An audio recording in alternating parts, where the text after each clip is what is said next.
Operation బట్టి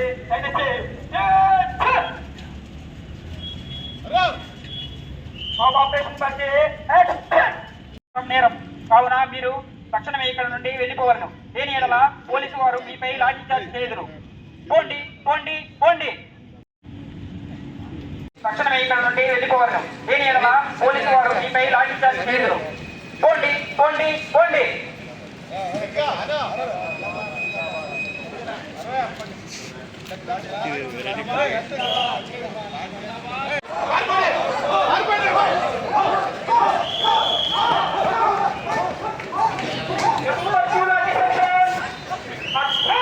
ఎన్నికలకు సంబంధించి రేపు జూన్ 4న కౌంటింగ్ ప్రక్రియ సాగుతుంది. దానికి సంబంధించి పోలీస్ డిపార్ట్మెంట్ తరఫున విస్తృతమైనటువంటి ఏర్పాటు చేయడం జరిగింది.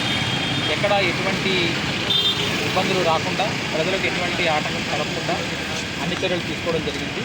దీంట్లో భాగంగానే ఈ కౌంటింగ్ అయిన రోజు కానీ మరుసటి రోజు కానీ ఎటువంటి విద్యోత్సవాలకి ఎక్కడ ఎటువంటి పర్మిషన్స్ ఇవ్వబడలేదు.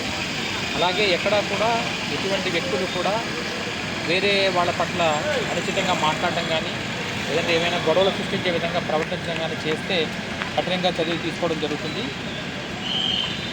ఇందులో భాగంగానే ఈరోజు force mobilisation and mock drills చేయడం జరుగుతుంది.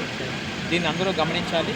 అదేవిధంగా మీరు మీ గ్రామాల్లో కూడా ఎటువంటి అవాంఛనీయ సంఘటన జరగకుండా ప్రతి ఒక్కరూ కూడా సంయమనాన్ని పాటించి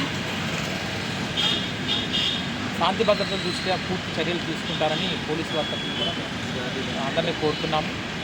ఇంకొకసారి మళ్ళీ మీకు తెలియజేసింది ఏంటంటే ఎటువంటి విజయోత్సవ ర్యాలీలకి కూడా ఎక్కడ ఎటువంటి అనుమతులు ఇవ్వలేదు. 144 సెక్షన్ అమల్లో ఉంది. సెక్షన్ 30 పోలీస్ యాక్ట్ కూడా అమల్లో ఉంది. కాబట్టి మీరెవరూ కూడా గుంపులుగా రావడం కానీ ఉండడం కానీ లేదంటే వేరే వాటి పట్ల ఇటువంటి స్లోగన్స్ ఇవ్వడం కానీ ఇటువంటివి ఏమీ చేయకుండా ఉండాలని కోరుతున్నాము. ఆ రోజున ప్రజలందరికీ కూడా అప్పీల్ ఏంటంటే మీ తాలూకా ఏమైనా పనులు అవన్నీ ఉన్నా కూడా వీటన్నింటినీ గమనించుకుని వాటికి అనుగుణంగా మీ తాలూకా కార్యక్రమాలను కూడా రూపుదిద్దుకోవాల్సిందిగా కూడా పోలీస్ నుంచి అప్పీల్ చేస్తుంది.